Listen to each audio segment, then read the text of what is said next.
கோடி ஆசைகளை உன்னிடம் சொல்லிட வேண்டும்.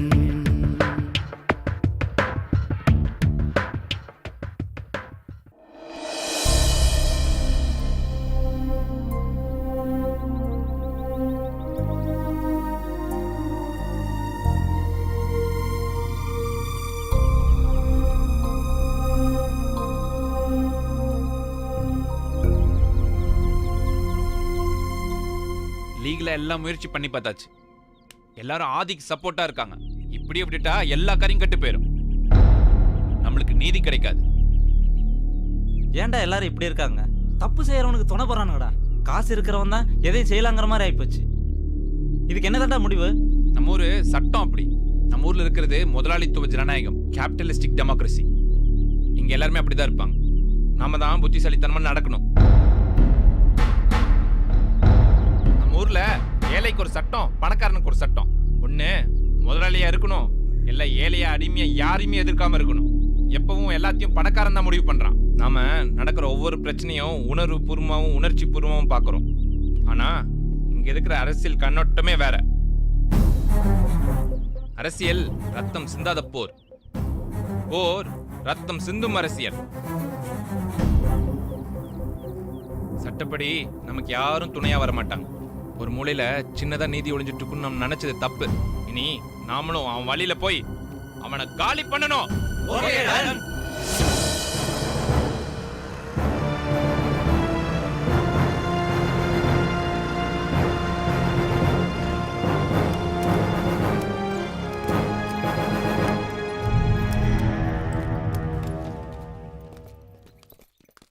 சார், உங்ககிட்ட கொஞ்சம் தனியா பேசணும்.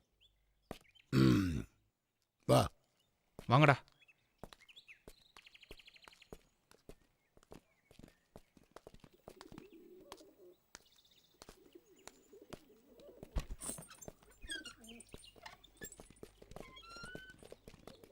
யார் நீங்க? என்ன விஷயம்? நான் ஏதாவது பண்ணணுமா? உங்க பிரச்சனை என்னன்னு சொன்னா தானே நான் ஏதாவது பண்ண முடியும். ஆதியை போடணும் சார். அது உங்களால மட்டும்தான் முடியும். எவ்வளவு செலவானாலும் பரவாயில்ல சார், நாங்க பாத்துக்கிறோம். ஆதியை போட்டு தள்ளணும். நீங்க மனசு வச்சாதான் முடியும். அவன் சாகணும் சார், ப்ளீஸ்.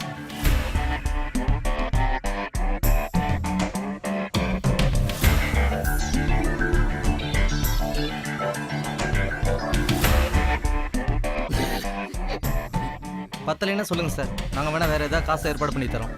என்ன தம்பி விளையாட்டு பிள்ளையா இருக்கீங்க? இந்த ஊர்லயே அவன் தான் பெரிய ஆளு. அவனை ஒன்றும் பண்ண முடியாது. நானும் பலமுறை முயற்சி பண்ணி தோத்துட்டேன். அவனை ஒன்றும் பண்ண முடியல.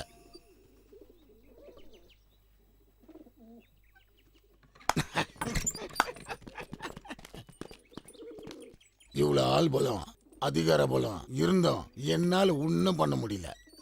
நீங்க ஒன்றும் பண்ணுங்க, இவங்களை கூட்டும் போயிட்டு அவனை தூக்கிடுங்க.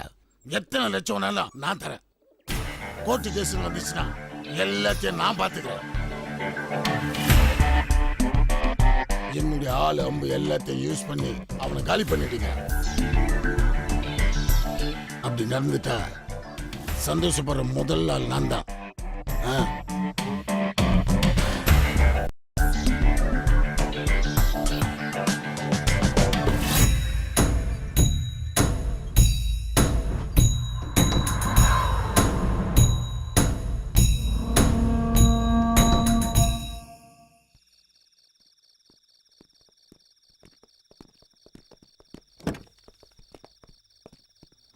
வணக்கம் சார். வணக்கம் சார்.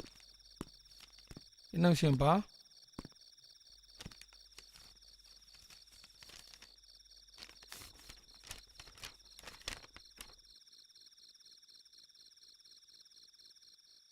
லோக்கல் ஸ்டேஷனில் கம்ப்ளைண்ட் பண்ணிட்டீங்களா? எல்லாருக்கிட்டையும் கம்ப்ளைண்ட் பண்ணியாச்சு சார். யாருமே ஆக்ஷன் எடுக்க மாட்டேங்கிறாங்க சார். யார்கிட்ட போய் கம்ப்ளைண்ட் பண்ணாலும் அவனை கடவுள் ரேஞ்சுக்கு புகழ்றாங்க சார். என்ன பண்ணுறது தம்பி? யாரும் அவன் மேலே கம்ப்ளைண்ட் தர மாட்டேங்கிறாங்க. இது வரைக்கும் ஆதிகேசவன் மேலே ஒரு எஃப்ஐஆர் கூட கிடையாது. கோர்ட்டுக்கு வந்தால் எவனும் சாட்சி சொல்ல வர மாட்டான். எங்களை என்ன பண்ண சொல்கிறீங்க? ஒரே ஒரு சாட்சி, ஒரே ஒரு ஆதாரம் இருந்தால் போதும். அவனை தூக்கி உள்ளே வச்சிருவேன். ஜென்மத்துக்கும் வெளியே வர முடியாது. ஒரு ஆதாரம் இல்லை சார், நிறைய ஆதாரம் கிரியேட் பண்ணி தரேன். நீங்கள் கண்டிப்பாக ஆக்ஷன் எடுப்பீங்களா சார்? நீ ஆதாரத்தோட வா, மற்றதை நான் பார்த்துக்கிறேன். ஓகே. ரொம்ப நன்றி சார். ரொம்ப நன்றி சார். ரொம்ப நன்றி சார்.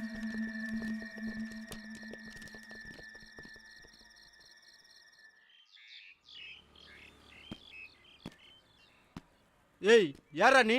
ஆதியை பார்க்கணும். அண்ணனே பேர் சொல்லி கூப்பிடுறியா நீ? போடாங். ஏய் யாரா அவன்? அண்ணே உங்களை பார்க்கணும் சொல்கிறேண்ணே. என்ன பார்க்குற அளவுக்கு உனக்கு என்னடா பிரச்சனை? அண்ணே நான் உங்ககிட்ட வேலைக்கு சேரணுண்ணே.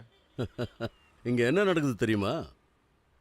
தெரியும்ண்ணா, நீங்கள் சொன்னா இவனே போட்டுருவேன். ஏய் சும்மா இருங்கடா, என்ன சொல்கிறான்னு கேட்போம்.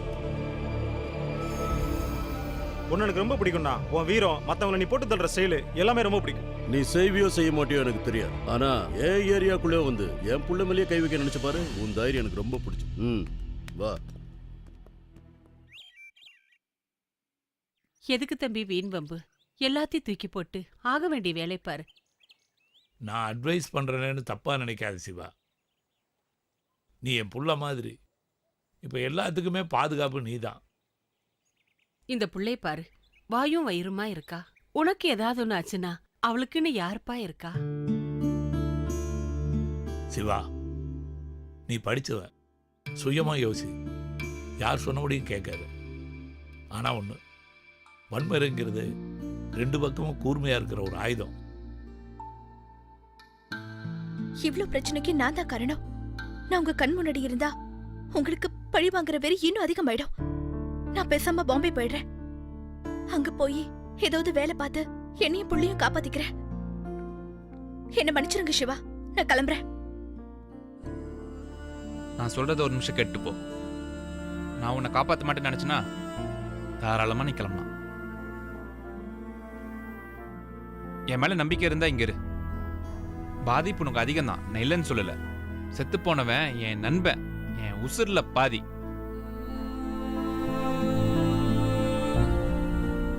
எது செஞ்சாலும் கரெக்டாக தான் செய்வேன்னு எனக்கு நம்பிக்கை இருக்கு. நான் ஒன்றும் முட்டாள் கிடையாது. வேட்டியை மடிச்சுக்கிட்டு அருவாள் தூக்குறது. நான் கிளம்புறேன். சிவா, நாங்கெல்லாம் உன்னை நம்பி இருக்கிறோம். சரண்யா உனக்காக காத்துட்டு இருக்கிறா. சரியோ தப்போ எதுவாக இருந்தாலும் நீயே யோசிச்சு ஒரு முடிவு பண்ணு.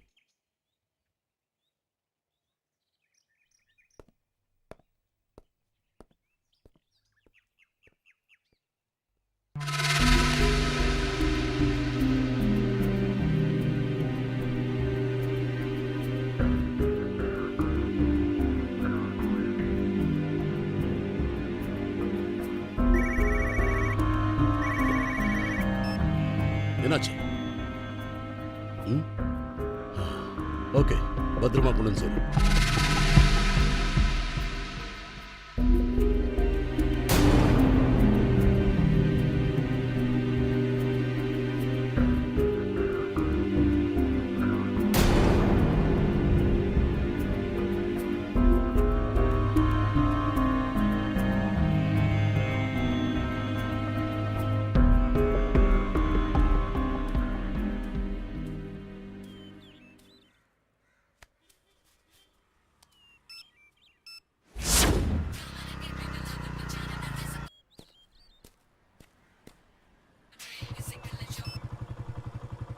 என்னடா பேய் மிமிக்கிற? எதனா பிரச்சனையா? ஒன்றும் இல்லைப்பா, நீ போ.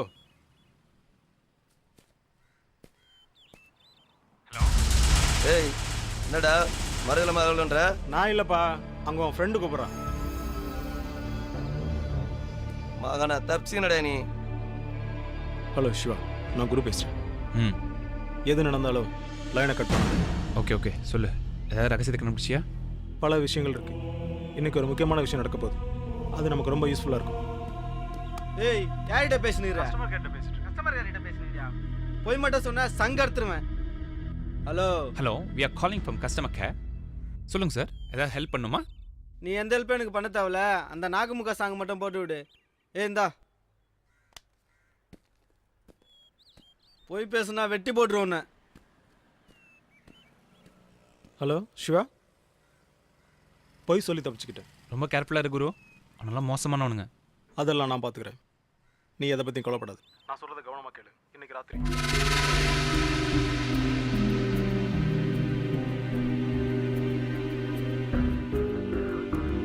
டன். கொஞ்சம் கேர்ஃபுல்லாக இரு. ஏதோ வண்டி வருது, அங்கே போய் வண்டி நிறுத்தலாமா? ஏய் நிறுத்து நிறுத்தியா.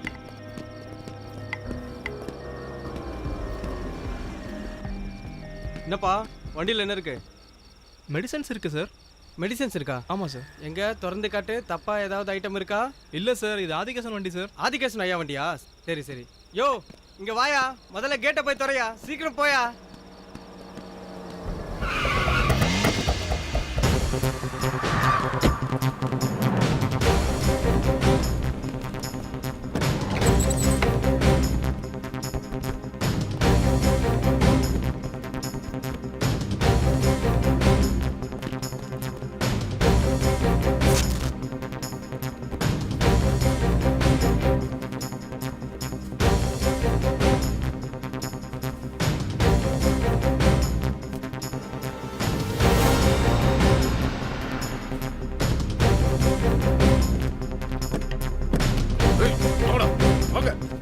போத பொருளை கத்துறீங்க.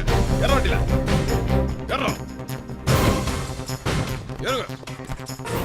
ஏறோம். யோ கேட்டை தூக்கியா.